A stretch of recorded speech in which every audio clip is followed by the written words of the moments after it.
We're gathered in our state's capital where taxpayers are ignored and corruption runs unchecked. Liberal radicals have taken hold of Albany, and with every stroke of a pen, they're making government bigger, taxes higher, and favoring rule breakers over the hardworking families of this state. Drunk on power and one-party Democratic rule, Andrew Cuomo and his radical liberals have chased away transformational economic opportunities, legalized 9-month abortion, and given driver's licenses to illegal immigrants. In the same breath, these liberals are driving away hardworking, lifelong New Yorkers to states like Florida and South Carolina and Tennessee.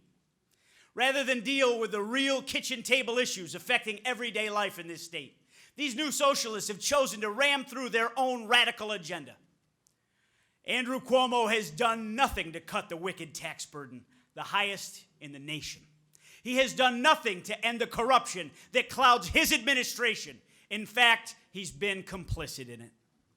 He's done nothing to stem the tide of people leaving New York for opportunities elsewhere, except blame the weather. Nothing to bring jobs to a state that lags far behind the nation in private sector job growth. And no talk about how to make it easier for the middle class to live and work and raise a family in New York State. And while the Trump economy is breaking records across this nation, we in the president's home state are left behind because of corrupt socialist agendas permeating Cuomo's Democrat Party in New York. And while we're talking about a social agenda, let me be clear. I and the Republican Party of New York condemn the anti-Semitic rhetoric of Alexandria Ocasio-Cortez and Ilhan Omar. We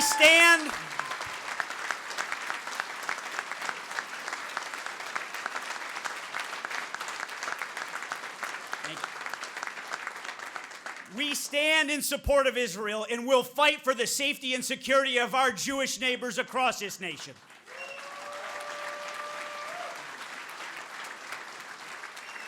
The radicals on the left are going down a dangerous path to rewrite history. First, they came after Christopher Columbus.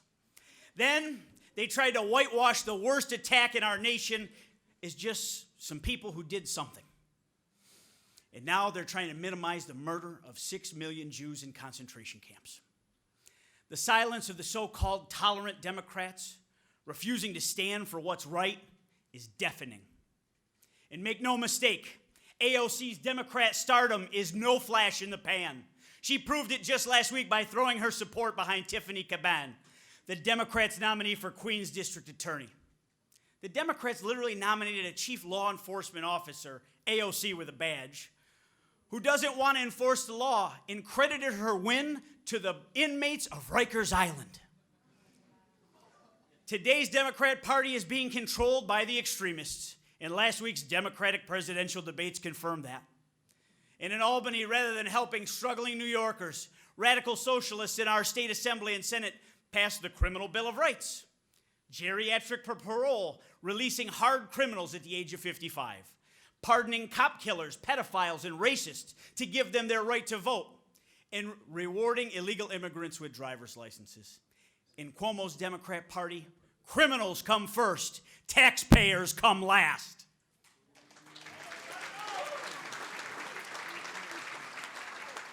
As Republicans, we stand with law enforcement, and we're behind the thin blue line. Unlike our opponents, we do not spit on it.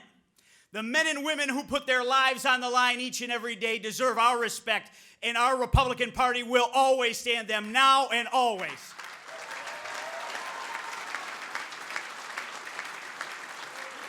The taxpayers of this state deserve a Republican Party that will stand up and fight and put their needs first. We have come back from the bottom up before, and we'll do it again. In 1990, the election in New York, our Republican nominee for governor received a mere 22% of the vote. So dire was our performance that the pundits said that the New York State Republican Party was on death watch. Yet 3 years later, after a strong Chairman Bill Powers came to lead our party, we elected a Republican mayor in New York City, Rudy Giuliani, and kept control of City Hall for 20 straight years. And then in 1994, we shocked the world again and elected Republican Governor George Pataki, fired a governor named Cuomo, and protected taxpayers from the governor's office for 12 years.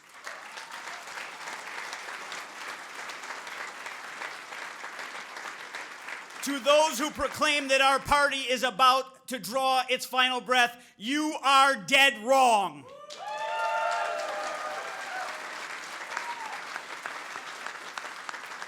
I say that a new dawn has come to New York, and our day is here. A new generation of leadership is reporting for duty.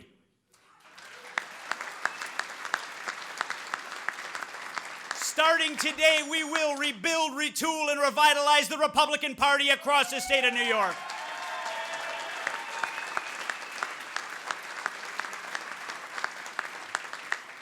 That work begins here. That work begins now with each of you in the room today. There are those of you that have said, Nick, how are you going to succeed when the professional liberal class of attack dogs in the media is going to come after you every single day? Ladies and gentlemen, if we've learned one thing from President Donald Trump, it's that we have to be tough enough to fight back and be aggressive.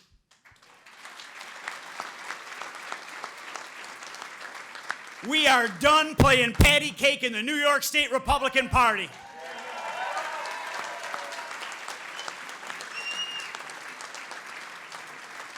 And in 2020, we will make sure that our President Donald J. Trump gets the support he deserves and needs from his home state. I am proud to support our president and be his home state chairman as he has delivered economic success to our country that we have not seen in over a century.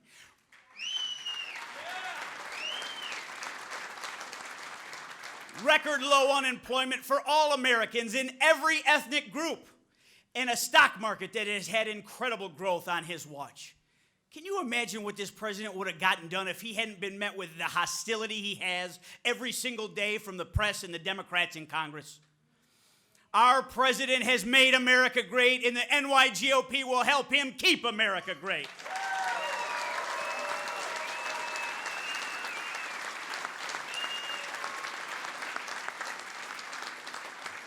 Now, don't let them fool you. Our future looks bright. We have a path to victory, and our first step is to take a cold, hard look at our past and inside. New York City casts a third of the vote in a statewide election. And the math doesn't add up if our candidates are going to get less than 20% of the vote in the 5 boroughs. You know this, and I know this, and everyone else knows this. And that's why we will take this party to places that this state has not seen a Republican candidate in years. We will run a candidate in every single seat for Congress in New York State in 2020.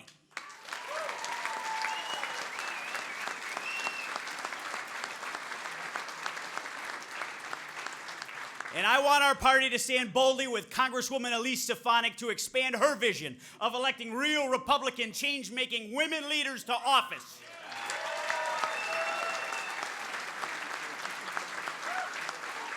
We will go county by county, town by town, from the grassroots up. We will recruit and elect women at every level of government.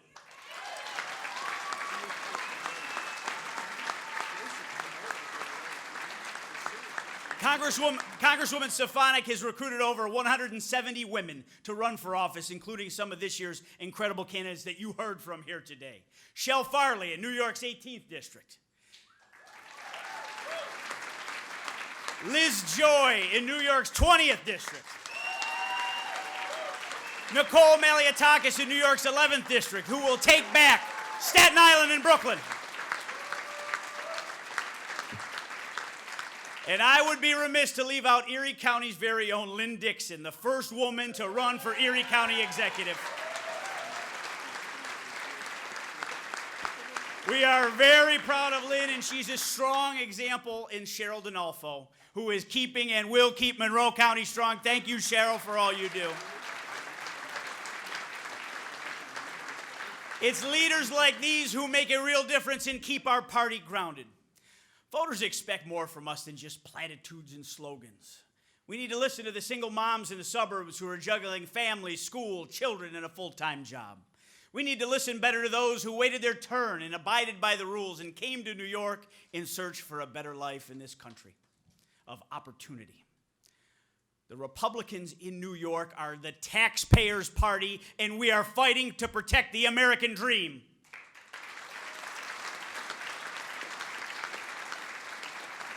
But as we're sitting here today, the American dream is slipping away from too many New Yorkers. Property taxes are driving people out of their homes, fueling the exodus from New York to states that tax less. We have the worst business climate in the nation. We'll soon have the highest bridge and tunnel tolls in America. It's a shame. The mass transit system in New York City is crumbling, and it costs twice as much to build a mile of subway tunnel in New York than any other nation on earth.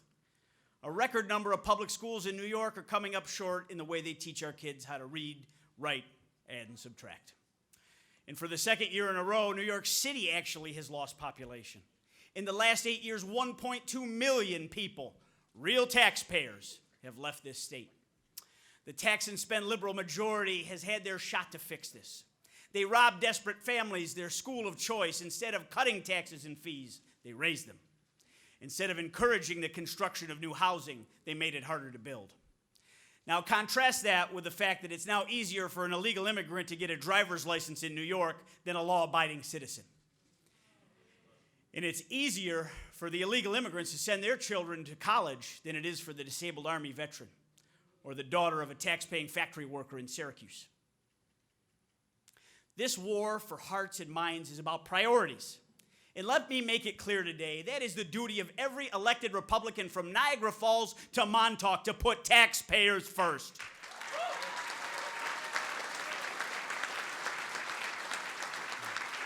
I say this with confidence because we are on the right side of history. The right thing isn't easy, but nothing worth doing ever is. We've done it before and we know how to do it again. Millions of New Yorkers believe in our cause and the principles for which we stand. We know that socialism doesn't work and never will. I have never been more proud of our President Donald Trump than when in his State of the Union address he proudly declared that America will never be a socialist country.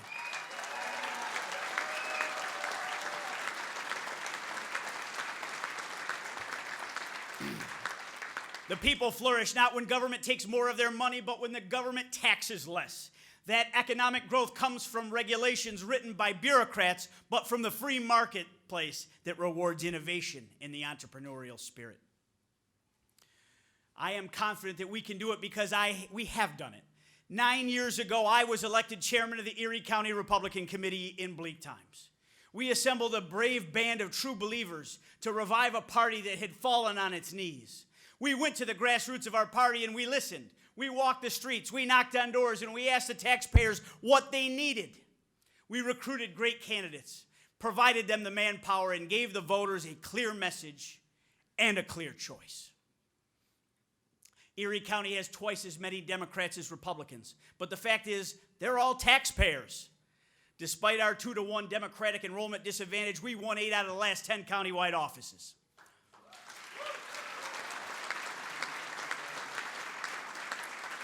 We've proven that when you listen, learn, and work to solve real problems, the voters actually respond.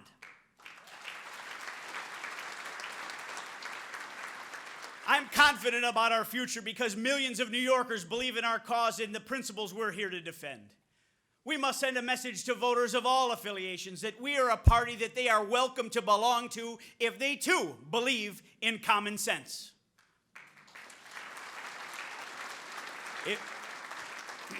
If you believe that New York should open its doors to jobs and opportunities for our families, then the Republican Party welcomes you. If you believe that New York State spends too much money with no regard for the hardworking taxpayers that are actually paying the bills in this state, then the Republican Party welcomes you.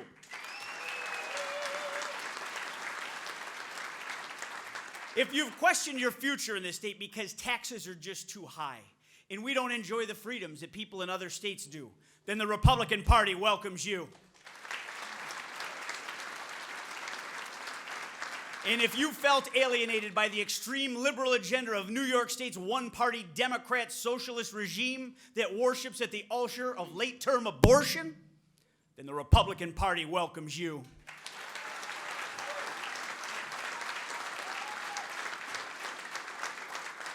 We believe that the United States is a sovereign nation, a nation of laws and secure borders. We believe that a sovereign nation has the right to control its own destiny. This is the land of opportunity, and we must reward those who follow the rules. We believe that parents of children trapped in failing schools should have the choice to send their kids to a thriving charter school. We believe the people of New York City deserve a fully functioning, safe, and modern clean transit system where trains actually show up on time so you can go to work. We believe that people who are forced to live in public housing in New York City have a right to expect buildings where the heat comes on in the winter and the air conditioning works in the summer, and hallways that are free of punks and drug dealers that are trying to hurt their families.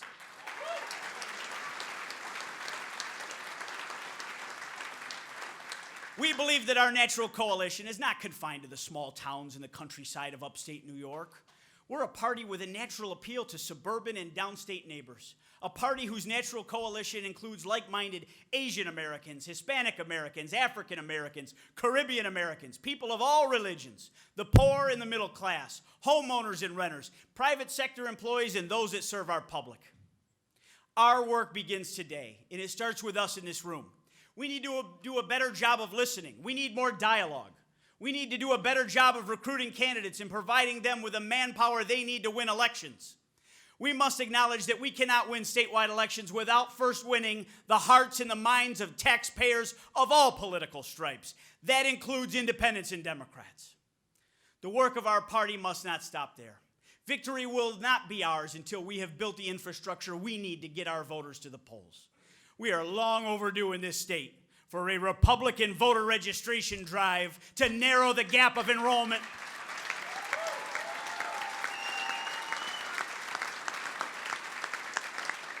We must prepare our candidates and our party for the future by increasing our small dollar donor network and recruiting 30,000 new small dollar contributors to our party.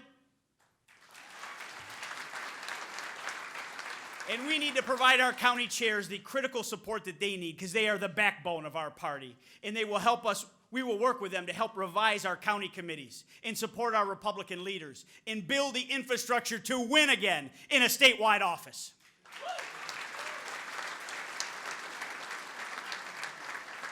The mission of this party, and what I will focus on every day that I go to work as your state chairman, will be to defeat Andrew Cuomo and elect the next Republican governor in 2022.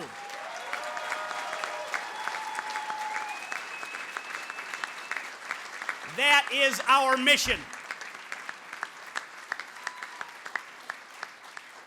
This is our path to victory, and I will not rest until we've knocked on every door, rallied every voter, and delivered our taxpayer-first message loud and clear across the state.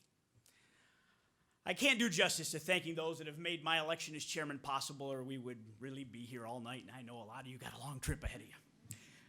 You know who you are, and I'm eternally grateful for your friendship and your loyalty and everything you did to make this day possible. But I do have to recognize a few. First and foremost, I want to thank God. God has made all of this possible.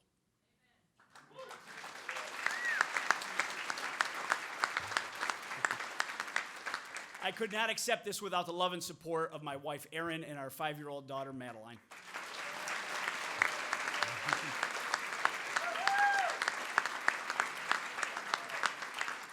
Erin is my rock, my sounding board, my greatest political advisor, the greatest mother.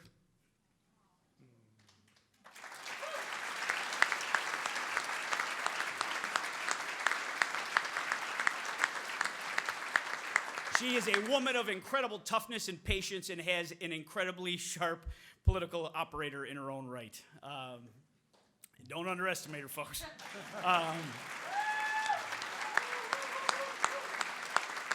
She is dedicated to this mission with me and has been willing to endure countless nights without me being home to help out and me talking on the phone until all hours of the night. Thank you, Erin and Madeline. I love you so much.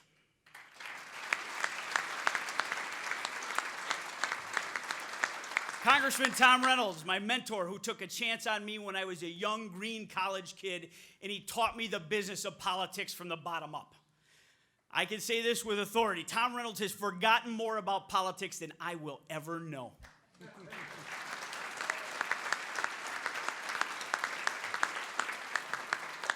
He pounded into my head the old adage that all politics are local and the power of this organization.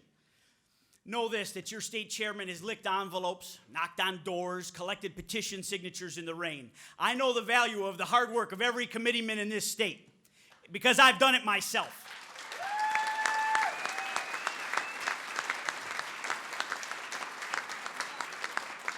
And without the guidance of my friend and mentor, Tom Reynolds, I would not be able to serve as your state chairman today, and I wouldn't be standing here at this podium. So thank you, Tom.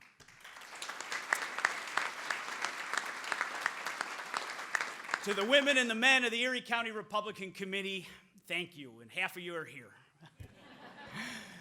Your hard work has paved the way for this day, and you took a chance on a 29-year-old guy that promised to work like hell.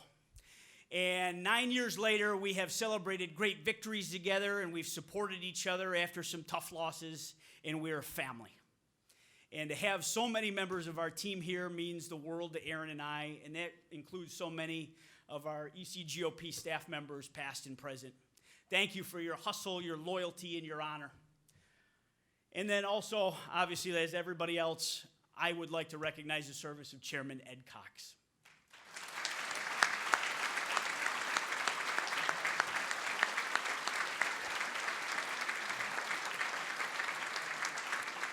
The efforts he has made in good times and tough times to keep this party together, navigating very stormy seas, raising the money required to keep our doors open and to provide critical support of our state and local candidates.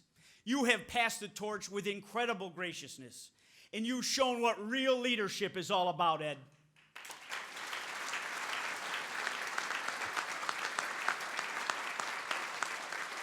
Thank you, Ed Cox. And I look forward to locking arms with you as we work together to re-elect our President, Donald Trump.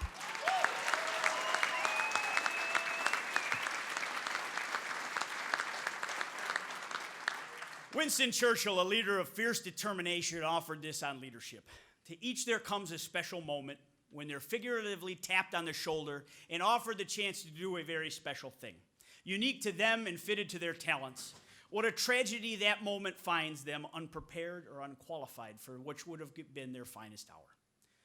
Today, you have elected me as the youngest state chairman in our party's history. But I'll remind you that every man and woman here has been tapped for leadership.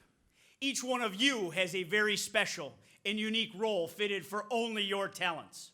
Our party stands together as one united and strong New York State Republican Party.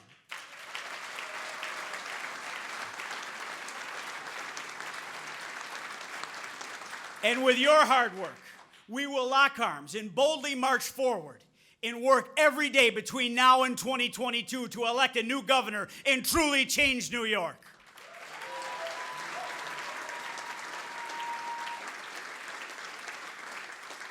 As a kid growing up in South Dayton, New York, and going to Pine Valley Central School, I didn't know where my journey would lead.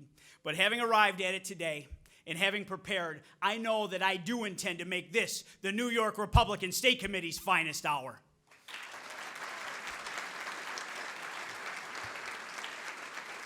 Together, we will rebuild, retool the Republican Party in the state of New York, and the comeback starts now.